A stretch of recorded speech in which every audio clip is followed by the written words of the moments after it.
Funny how people serving drinks always think they understand business. The laughter rolled across the ballroom in soft, polished waves, bouncing beneath crystal chandeliers and gold-trimmed ceilings 30 stories above downtown Manhattan.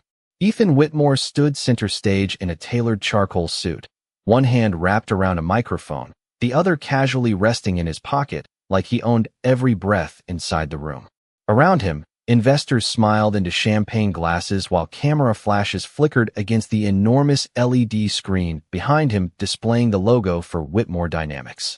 Naomi Carter stood near the edge of the stage holding a silver tray filled with sparkling water and champagne flutes, her black uniform pressed perfectly despite the 14-hour shift she had already worked.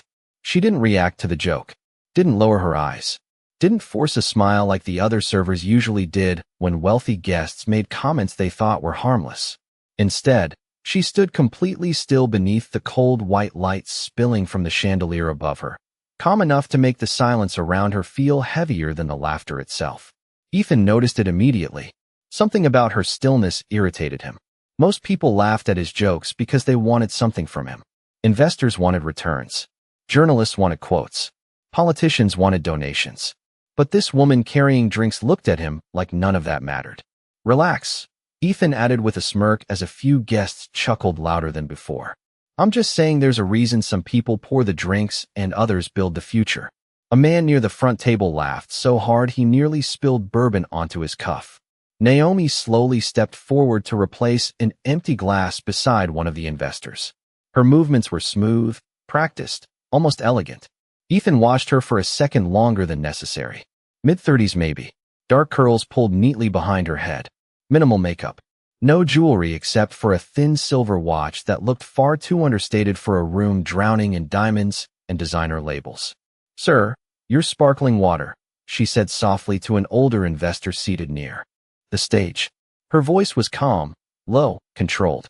Ethan barely noticed when she glanced briefly toward the financial projections still glowing behind him on the massive screen. But she noticed. Every number, every inflated growth curve, every missing liability hidden beneath the polished presentation. The applause started again as Ethan transitioned back into his speech about innovation, artificial intelligence, and changing the future of global healthcare. The audience loved him. That was the dangerous part. Ethan Whitmore had the kind of confidence that made people ignore warning signs. Naomi stepped away from the stage toward the back service hallway, while servers rushed around carrying trays beneath soft jazz music drifting through hidden speakers. Behind the ballroom doors, the atmosphere changed instantly. The laughter disappeared. Phones rang. Staff moved quickly across marble floors under bright fluorescent lighting. Naomi placed the empty tray onto a service cart and exhaled slowly. Then she heard voices coming from the partially open conference room nearby. "We can't keep hiding the burn rate," a nervous man whispered sharply. "If Horizon pulls funding tomorrow morning, the company collapses by Friday." Naomi froze. Another voice answered immediately. "Then Whitmore better pray Naomi Carter never sees those numbers." The hallway suddenly felt colder. Inside the ballroom, Ethan Whitmore raised a champagne glass while hundreds applauded him like a king. But just 30 feet away, Naomi Carter stood motionless beneath the harsh white service lights, hearing her own name like a ghost hidden inside a secret nobody in that building was prepared to survive. Naomi did not move for several seconds after hearing her name. The fluorescent lights above the service hallway hummed softly while hotel staff rushed past carrying silver trays and folded linen, too busy to notice the shift in her expression. Through the ballroom doors, applause thundered again as Ethan Whitmore continued selling his vision of the future to a room full of people willing to gamble millions on confidence alone. Naomi slowly looked down at the black serving gloves still wrapped around her hands. Then she removed them one finger at a time with the same quiet patience she used for everything else in her life. Across the hall, the conference room door cracked open wider and two executives stepped out mid-conversation. Neither recognized her. That was the strange thing about power in rooms like this. People only saw what they expected to see. To them, Naomi was invisible. Another black woman in a catering uniform clearing empty glasses while billionaires discussed the future of the country over $1,200 stakes. "If Horizon Equity backs out, we are done," one man muttered under his breath while scrolling nervously through emails on his phone. The banks already know the numbers are unstable. Naomi lowered her eyes before either man noticed her standing there. The executives disappeared down the corridor toward the elevators, their polished dress, shoes tapping sharply against the marble floor. She remained still for another moment before quietly reaching into her apron pocket and pulling out a slim silver phone. The screen lit up instantly. 17 unread messages. For missed calls. All from the same private board channel connected to Horizon Equity Partners. Naomi stared at the notifications without opening them. Her reflection looked back at her through the dark screen between alerts. Calm face. Tired eyes. Silence. From inside the ballroom, Ethan's voice echoed proudly through the speakers again. The future belongs to people willing to think bigger than everyone else. More applause followed. Naomi almost smiled at that. Almost. 2 hours later, Manhattan glistened beneath a cold spring rain as Naomi exited the hotel through the employee entrance on West 47th Street. Steam rose from subway grates into the night air, while black SUVs lined the curb outside the gala entrance waiting for investors and celebrities. Naomi pulled her coat tighter around herself and started walking downtown instead of calling a car. Her shoes clicked softly across rain-darkened pavement. The city sounded different after midnight. Less polished, more honest. Somewhere in the distance, a siren drifted between buildings while traffic lights reflected. Red and gold across puddles near the sidewalk. Naomi finally stopped beneath the awning of a small 24-hour coffee shop near Lexington Avenue. Warm yellow lights spilled through fogged windows. She stepped inside quietly. The young cashier behind the counter smiled immediately. Long night. Naomi nodded gently. Something like that. She ordered black coffee and sat alone near the window while rain crawled slowly down the glass beside her. Then she finally opened the board messages. The first one came from Horizon's legal director. Emergency review requested immediately. Whitmore Dynamics concealed additional debt exposure. The second message was shorter. We need your decision before market open. Naomi leaned back slowly in the booth while the coffee steamed between her hands. Outside, Ethan Whitmore's face still glowed 20 feet tall across a digital billboard mounted above the avenue. America's youngest self-made tech visionary. Naomi watched the screen silently while headlights drifted through the rain beneath it like ghosts. Then her phone rang again. This time, she answered. Tell me everything they are hiding, she said quietly. How bad is it? Naomi asked quietly as rain tapped against the coffee shop window beside her. On the other end of the call, Horizon Equity's legal director hesitated before answering. That hesitation told her more than the words ever could. Naomi stared through the fogged glass toward the glowing billboard across Lexington Avenue where Ethan Whitmore's face still towered above traffic like a promise the city wanted desperately to believe. Their debt exposure is almost double what was disclosed, the voice finally admitted. There are hidden liabilities connected to overseas expansion contracts and projected revenue that does not exist yet. Naomi lowered her eyes toward the black coffee cooling slowly between her hands. The steam had almost disappeared now. Around her, the tiny diner remained half empty except for a truck driver near the counter and an exhausted nurse quietly reading messages on her phone near the back wall. Ordinary people. Tired people.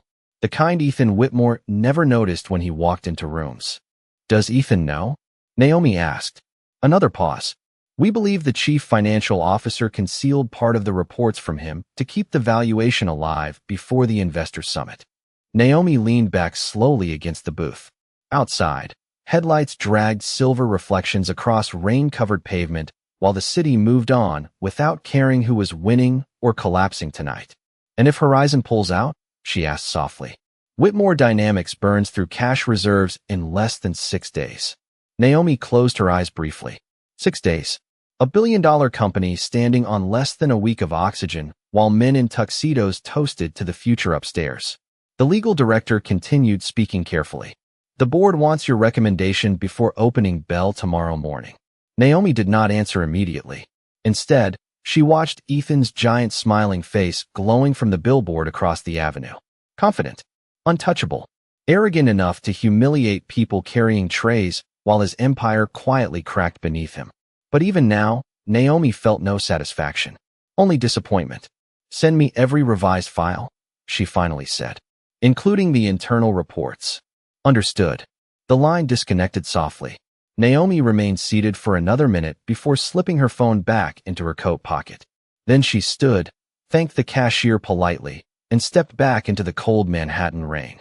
Across town, the energy inside Whitmore Dynamics headquarters felt entirely different from the glamorous ballroom Ethan had just left behind. The top-floor conference room glowed with harsh white light as executives moved nervously between screens filled with red numbers and unfinished projections. Half-empty espresso cups cluttered the glass table. Tension hung in the air thick enough to taste. Ethan Whitmore stood near the windows overlooking the Hudson River, loosening his tie while listening to three people talk over each other at once. The Asian expansion numbers are collapsing. The banks are asking questions already. If Horizon delays funding even 48 hours, enough, Ethan snapped sharply. Silence fell instantly. He rubbed one hand across his jaw and stared out. At the river below, the reflection in the glass barely looked like him anymore. Exhaustion had started settling behind his eyes weeks ago, though nobody dared mention it. Horizon is not pulling out, he said firmly. Naomi Carter built that fund on long-term innovation investments. She does not panic. The room quieted again. Ethan did not notice the strange look exchanged between two board members near the far side of the table. One of them cleared his throat carefully. You know Naomi Carter personally? Ethan turned slightly, confused. No. Why would I? Another silence. Subtle. Dangerous. Then the board member answered carefully. No reason. Miles away, Naomi stepped onto the downtown subway platform while trains roared beneath flickering tunnel lights.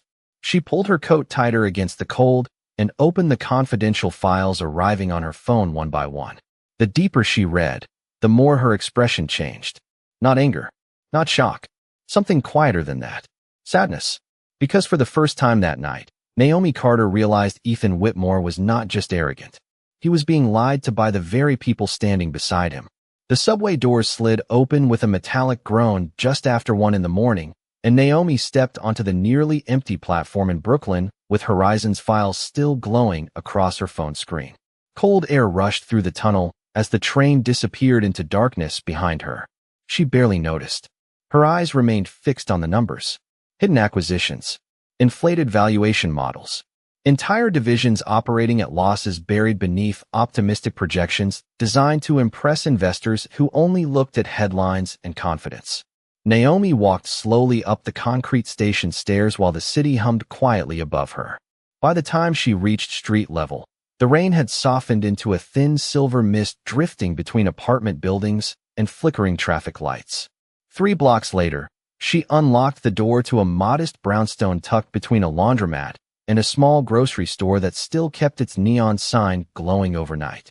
Inside, the apartment was warm, quiet, lived in. A stack of finance journals sat neatly beside an old leather couch. Framed photographs lined the bookshelf near the window.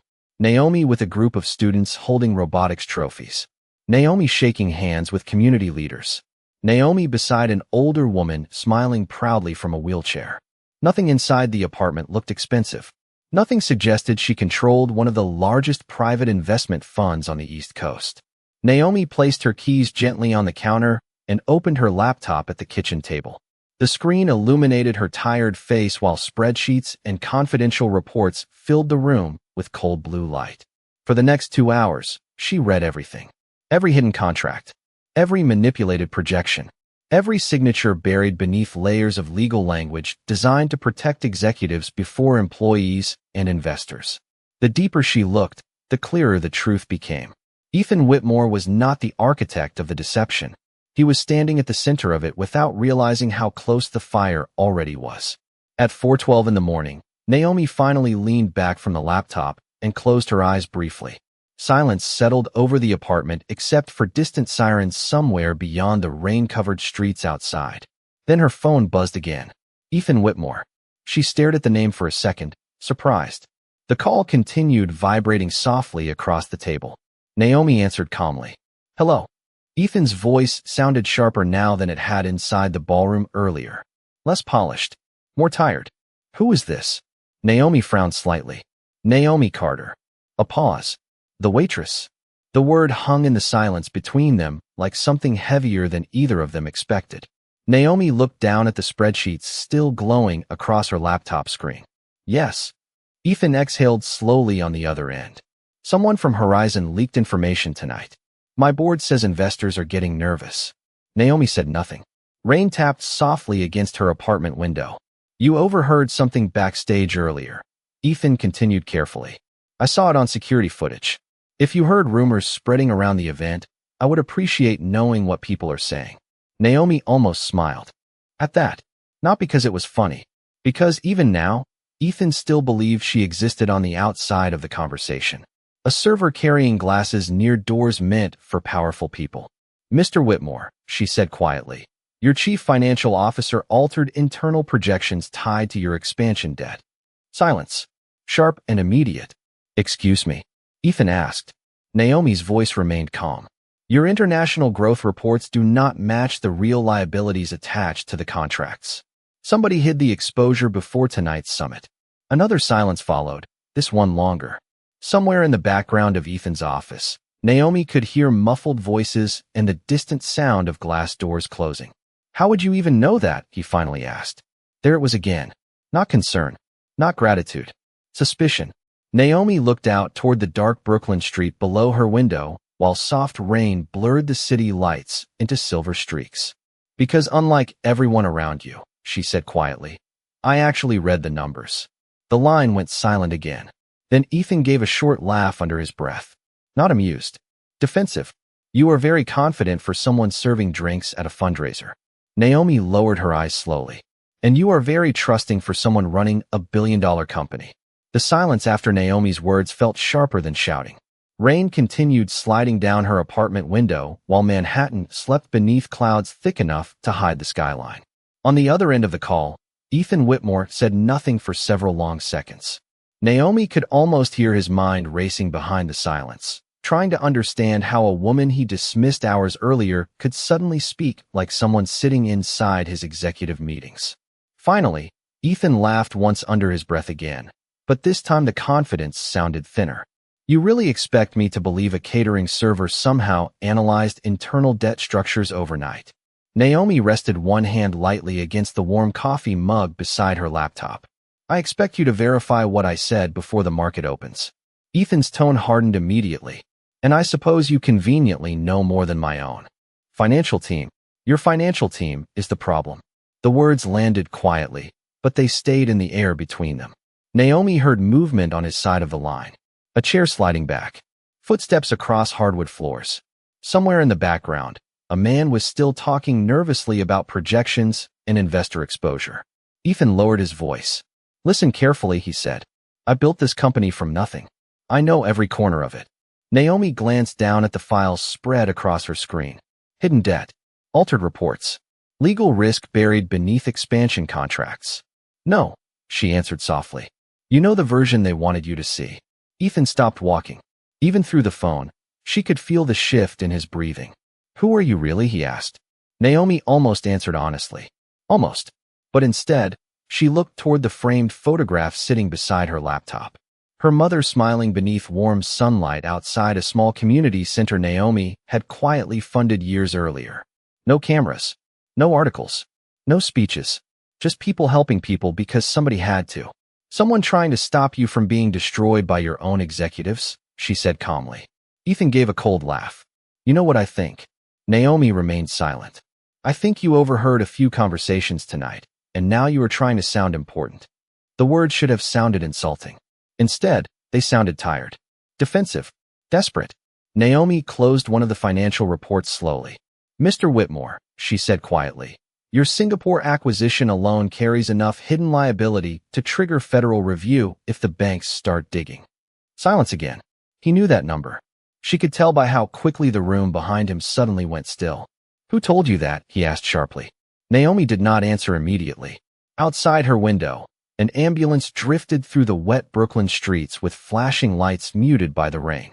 You should ask why your own people never did. Ethan exhaled slowly through his nose. When he spoke again, the arrogance returned, but weaker now. Forced. I do not take financial advice from strangers serving cocktails at charity events. Naomi lowered her eyes. There it was again. The line he kept returning to because it was easier than questioning the world he trusted. Easier than imagining the woman carrying silver trays might understand his company better than the executives standing around him in $1,000 suits. Then do not, Naomi replied softly.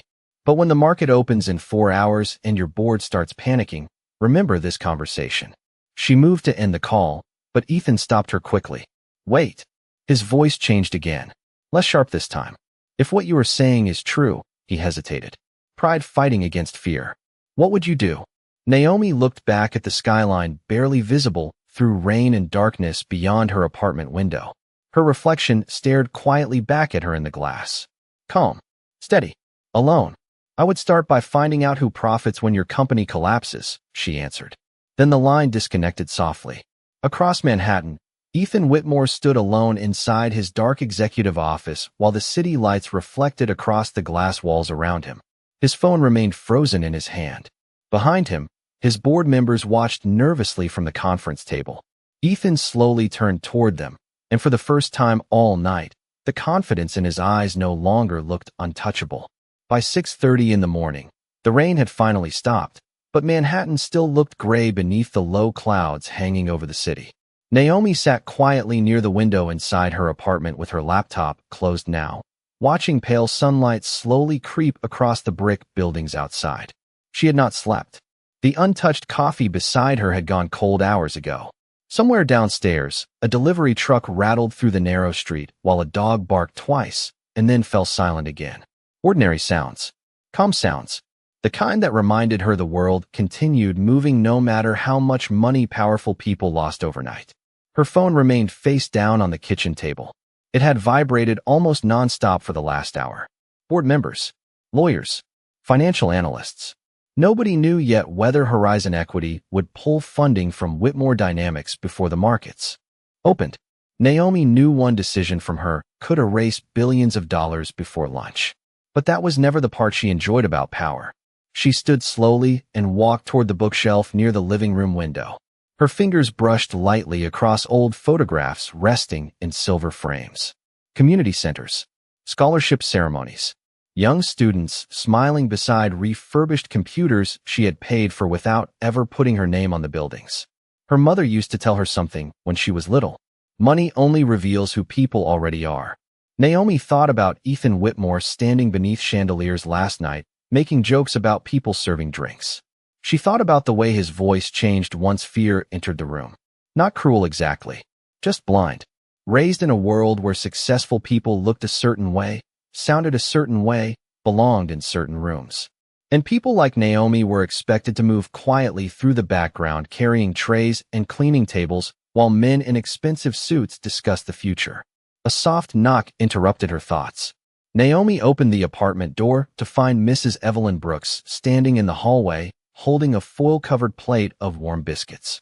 The elderly woman smiled immediately. "Baby, you have been awake all night again." Naomi laughed softly under her breath. "Was it that obvious?" Mrs. Brooks stepped inside, shaking her head. "I saw your kitchen light through the window at 4 in the morning." Naomi accepted the plate gratefully, while the older woman studied her face more carefully. "Something heavy sitting on your heart." Naomi glanced toward the silent phone on the table. "Just business." Mrs. Brooks smiled knowingly. Business always sounds small when people are carrying something big. Naomi set the biscuits down and looked out the window again. Across the street, children wearing oversized backpacks hurried toward school, while early sunlight reflected across wet pavement left behind by the storm. "Do you ever get tired?" Naomi asked quietly. Mrs. Brooks frowned slightly. "Tired of what?" Naomi folded her arms gently. "Being underestimated." The older woman looked at her for a long moment, before smiling softly. "No, baby." Because eventually the truth walks into the room. Silence settled warmly between them after that. Not awkward, just still. Naomi lowered her eyes while her thoughts drifted back toward Ethan. Toward the exhaustion she heard hidden beneath his arrogance last night. Toward the realization slowly breaking across his world one crack at a time. Her phone suddenly lit up again across the kitchen table. Incoming call. Ethan Whitmore. Naomi stared at the screen without moving immediately. Mrs. Brooks glanced toward the phone and then back at Naomi. That the man causing all this stress? Naomi gave the faintest smile. Something like that. The phone continued vibrating softly against the wooden table while morning light filled the apartment around her. Naomi finally walked over and answered calmly. Ethan's voice sounded completely different now. No arrogance. No polished confidence. Only exhaustion. You were right, he said quietly. Naomi closed her eyes for half a second as silence filled the space between them. Then Ethan spoke again, slower this time. And I think the people around me are trying to destroy my company. Naomi stood silently beside the kitchen window while Ethan's words lingered through the phone like smoke after a fire. Outside, morning sunlight stretched slowly across Brooklyn rooftops still wet from the storm. Children laughed somewhere down the block. A city bus groaned to a stop near the corner. Life kept moving while billion-dollar companies cracked apart behind glass towers downtown. What happened? Naomi asked quietly. On the other end of the line, Ethan sounded exhausted enough to collapse where he stood. I confronted my chief financial officer 30 minutes ago. Naomi said nothing. He resigned immediately. Ethan's voice tightened. 3 other executives walked out right behind him. Naomi closed her eyes briefly. She already knew what that meant. People only abandoned sinking ships when they had already secured their lifeboats. Ethan continued pacing somewhere across Manhattan, his footsteps faintly echoing through the phone. The debt exposure is real. Worse than you said. Naomi rested one hand against the edge of the kitchen counter. How much worse? Silence. Then Ethan answered quietly. If Horizon withdraws funding this morning, 6,000 employees lose their jobs before next week. Naomi lowered her eyes slowly. That number changed everything. Not executives. Not investors. Workers. Families. Health insurance. Rent payments. School tuition. Real people trapped beneath decisions made by men chasing headlines and inflated valuations. Mrs. Brooks watched Naomi carefully from across the apartment without interrupting. The older woman could already tell from Naomi's expression that the situation had become heavier than money alone. I do not understand something, Ethan admitted after another long silence. Why would you help me after the way I treated you? Naomi almost answered immediately. Because somebody should. Because arrogance did not deserve destruction. Because ordinary workers should not lose their livelihoods. Because powerful men lied in conference rooms. But instead, she looked out the window again toward the city stretching endlessly beyond Brooklyn. My mother used to clean office buildings in Harlem when I was little, she said softly. Ethan remained silent. Most people never looked at her. Not really. They saw a uniform before they saw a person. The line stayed completely still now. No background voices. No movement. Just Ethan listening. One winter. Naomi continued quietly. Her boss blamed her for losing important paperwork that another executive actually misplaced. They embarrassed her in front of everyone before finally admitting she was innocent 3 days later. Ethan exhaled softly. Naomi could hear the shame settling deeper into him with every word. Did they apologize? He asked. Naomi smiled sadly to herself. No. They just acted nicer after they realized they needed her. Silence returned again. Heavy this time. Honest. Ethan finally spoke in a lower voice than before. Last night, at the gala, he stopped. Pride still fighting him even now.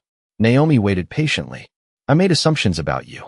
Naomi looked down at the silver watch resting quietly against her wrist. Yes, she answered gently. Ethan let out a breath that almost sounded painful. You spoke like someone who understood finance because you do not belong in rooms carrying trays. Naomi's expression never changed. People like me have always belonged in those rooms, she said softly. You just were not trained to notice. Across Manhattan, Ethan Whitmore stood motionless inside his executive office while sunlight slowly climbed across the skyscrapers outside his windows. For the first time in years, nobody around him was talking. No assistants. No board members. No reporters asking for quotes. Just silence and the reflection of a man beginning to see himself clearly for the first time. Who are you? He asked quietly. Naomi looked toward the closed laptop sitting on her kitchen table. Then toward the unread emails flooding her phone from Horizon's board demanding a final decision before the opening bell. She answered calmly. The person deciding whether your company survives this morning. Silence exploded across the line. Complete. Absolute. Then, almost in a whisper, Ethan said, Naomi Carter. His voice trailed off slowly as realization finally reached him.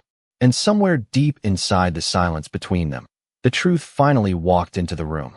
The opening bell rang across Wall Street at exactly 9:30, but inside Horizon Equity's executive boardroom, nobody moved. 12 people sat around the polished oak table staring toward Naomi Carter as morning sunlight spilled through the floor-to-ceiling windows behind her. Some looked nervous. Others looked impatient. One man near the far end of the table kept adjusting his cufflinks every few seconds like he could straighten the tension out of the room if he tried hard enough. Naomi sat quietly with her hands folded in front of her while the final market reports glowed across the screen beside her. Whitmore Dynamics stock had already begun slipping. 3%, then 5%, then 7%. "We need a decision now," one board member finally said. "If we pull funding immediately, Horizon protects itself before the collapse accelerates." Naomi remained silent for a moment. Across the room, another executive leaned forward carefully. 6,000 employees are tied to Whitmore Dynamics payroll systems. And billions are tied to ours, someone else snapped back instantly. The room fell tense again. Naomi lowered her eyes toward the financial reports spread neatly before her. Hidden corruption, executive manipulation, fraudulent projections. Every legal reason to walk away was sitting directly in front of her. But she kept thinking about the janitors inside those buildings. The receptionists. The software engineers with student loans. The cafeteria workers. Ordinary people who had never touched the decisions threatening to destroy everything around them. Her phone vibrated softly against the table. Ethan Whitmore. Naomi stared at the screen briefly before answering. "We are out of time," Ethan said immediately. His voice sounded rough now, stripped completely of the polished confidence he once wore like armor. Behind him, Naomi could hear chaos unfolding across his headquarters. Phones ringing nonstop. Voices arguing. Reporters gathering downstairs. "The banks froze 2 expansion accounts 10 minutes ago," he continued. "Board members are trying to resign before the market gets worse." Naomi stood slowly and walked toward the windows overlooking Manhattan. Tiny yellow taxis crawled through the streets below, while sunlight reflected against towers of glass and steel stretching across the city. "Mr. Whitmore," she said softly, "look at me honestly for once." Silence. "Did you know your executives were manipulating projections?" "No," the answer came instantly. No hesitation. No performance. Just exhaustion and truth. Naomi closed her eyes briefly. "And if Horizon stabilizes the company today?" Ethan exhaled shakily. "Then I clean out every executive involved, restructure the debt honestly, and rebuild the company the right way." Naomi turned slightly toward the board members watching her through the conference room glass. "Even if it destroys your reputation?" Another pause. This one heavier. "Maybe it deserves to." Naomi looked out across the city again while sunlight warmed the side of her face. Somewhere far below, people hurried into coffee shops and subway stations without realizing entire companies were balancing on conversations happening 30 floors above them. Mrs. Brooks' voice drifted softly through Naomi's memory again. "Eventually the truth walks into the room." Naomi opened her eyes. "Send me every executive contract signed within the last 18 months, she said calmly. Ethan almost sounded stunned. "You are staying?" Naomi's expression remained steady. "I am protecting the people your executives forgot existed." Silence hit the line again, but this time it felt different. Not fear. Relief. Real relief. Back inside the boardroom, several Horizon executives immediately began protesting the moment Naomi ended the call. "This is reckless. The press will destroy us if this leaks. You are emotionally involved now." Naomi slowly turned toward them. Calm. Controlled. Untouchable in a way none of them expected. "No," she said quietly. "I just refuse to become the kind of people who destroy thousands of lives to save headlines." The room fell completely silent. Then Naomi Carter walked back to the head of the table and signed the emergency stabilization order with one smooth motion of her pen. 3 weeks later, the headlines looked completely different. The financial channels that once praised Whitmore Dynamics for explosive growth were now broadcasting stories about executive fraud investigations, emergency restructuring plans, and the unexpected intervention that prevented one of the largest technology collapses in New York that year. But inside the company's headquarters, something quieter had changed too. The marble lobby no longer felt cold in the mornings. Employees who once rushed through the building without speaking now stopped for coffee together near the ground floor cafe. New leadership meetings included department heads who had never before been invited into executive rooms. The atmosphere felt less polished now, but more honest. Ethan Whitmore stood alone near the windows of his office watching the city move beneath him while early evening sunlight reflected gold across the Hudson River. His suit jacket rested over the back of a chair.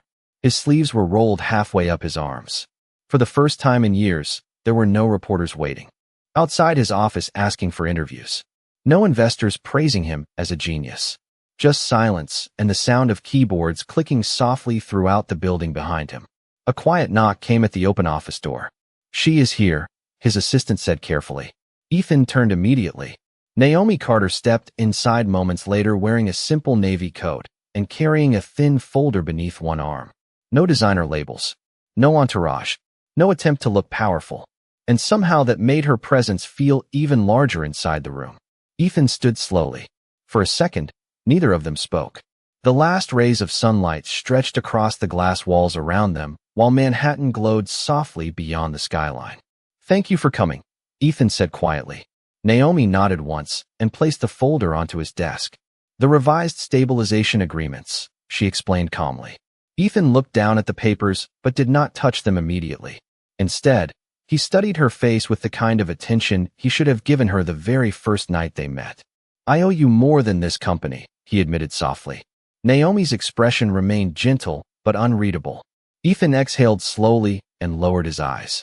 "I keep replaying what I said at the gala." Naomi looked toward the city lights outside the windows. "So do I." Shame crossed Ethan's face instantly. Real shame this time. Not embarrassment over public perception. Something deeper than that. "I thought I understood people," he admitted. "But the truth is, I only understood people who looked like they already belonged in rooms with me." Naomi finally looked back at him then. "Most powerful people do," she answered quietly. Ethan nodded once. The honesty of it landed harder than anger ever could have. He walked slowly toward the window beside her and looked out across Manhattan, where thousands of lights now flickered alive beneath the fading sky. "You know what bothered me most